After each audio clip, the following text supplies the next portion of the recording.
किसी मुल्क में एक रहमदल बादशाह हुकूमत करता था। इसकी एक ही बेटी थी, शहजादी मैमूना। एक बार वो बीमार हो गई, कोई इलाज कारगर न हुआ। बादशाह ने सारे मुल्क में मनादी करा दी कि जो मेरी बेटी का इलाज करेगा, बादशाह इसके साथ अपनी बेटी की शादी करेगा और जायदाद में से आधा हिस्सा भी देगा। इस गांव में एक लकड़हारा रहता था। वो किस्मत आजमाने महल गया। इस लकड़हारे को कुछ जुड़ी बूटियों का इल्म था। इसने बादशाह से कहा कि वो शहजादी का इलाज कर देगा, मगर उसके बदले उसे बादशाह की जायदाद नहीं चाहिए। वो सिर्फ शहजादी से शादी करना चाहता है।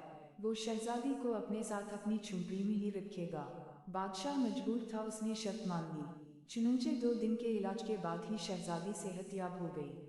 लकड़हारा ने बादशाह को अपना वादा याद दिलाया।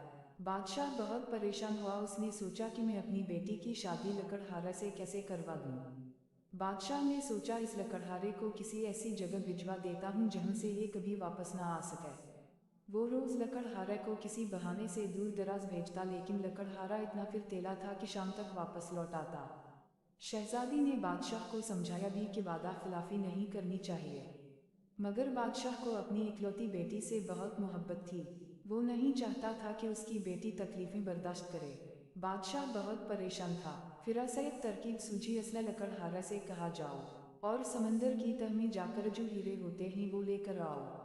लकड़हारा गया तो बादशाह ने शहजादी का फर्जी जनाजा तैयार करवाया था कि लकड़हारे को ये कहकर टाल दे कि शहजादी मर गई है और लकड़हारा मायूस होकर ये मुल्क ही छोड़ दे। लकड़हारा पानी में तैरना भी जानता था। इसने चंद ही दिनों में समंदर की तह से हीरे निकाल लिए और महल की तरफ चल पड़ा। रास्ते में शहजादी का झूठ मूठ का जनाजा ले जाया जा रहा था। लकड़हारा ने लोगों से पूछा कि कौन फौत हुआ, तो उसे बताया गया कि ये शहजादी मैमूना का जनाजा था। लकड़हारा वो हीरे पीट कर इस जानिब चल पड़ा जहां जनाजा जा रहा था, लेकिन इसे पहुंचने में देर हुई। कब्रिस्तान पहुंचा तो पता चला कि शहजादी को दफनाया जा चुका है। बादशाह ने दरअसल शहजादी को कब्रिस्तान के करीब ही एक झुंपड़ी में रखा हुआ था। शहजादी की देखभाल के लिए एक बूढ़ी मुलाजिमा भी साथ थी। रात हुई तो शहजादी सो गई। आधी रात को करीबी जंगल से एक भेड़िया निकल आया और शहजादी पर हमला कर दिया। बूढ़ी औरत ने इस पर डंडे लगाए, मगर वो शहजादी को घसीटता हुआ जंगल की तरफ ले गया। सुबह बादशाह को खबर मिली तो इसके हुक्म पर सिपाहियों ने सारा जंगल छान मारा, मगर शहजादी ना मिली। बस कहीं कहीं भेड़िए के पैरों के निशान मिले। सबने यही कहा कि जंगली जानवर शहजादी को खा चुके होंगे। बादशाह बहुत पछताया कि इसने अपनी बेटी को गुर्बत की जिंदगी से बचाने की कोशिश में मौत के मुंह में डाल दिया। दरअसल शहजादी मरी नहीं थी।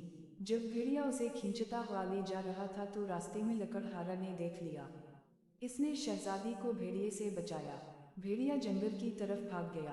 पहले तो लकड़हारा समझा कि ये शहजादी की लाश है, लेकिन जब उसने नब्ज़ा देखी तो उसे एहसास हुआ कि शहजादी तो जिंदा है। वो शहजादी को अपनी झुंपड़ी में ले आया, इसका इलाज किया। शहजादी एक दिन तक बेहोश रही। जैसे ही उसे होश आया, लकड़हारा इसे लेकर महल पहुंचा। बादशाह अपनी बेटी को जिंदा सलामत देखकर बहुत खुश हुआ। असे शर्मिंदगी भी थी कि जिस लकड़हारा से उसने वादा खिलाफी की, आज उसने दूसरी बार शहजादी की जान बचाई।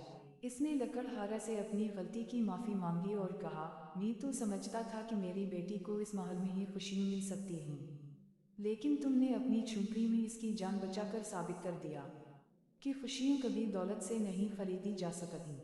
बादशाह ने शहजादी की शादी लकड़हारा से कर दी और शहजादी की ख्वाहिश पर अपनी जायदाद का आधा हिस्सा गरीबों में बांट दिया। दोस्तों, अगर ये वीडियो पसंद आए हो तो लाइक और सब्सक्राइब करना ना भूलें। अस्सलाम वालेकुम।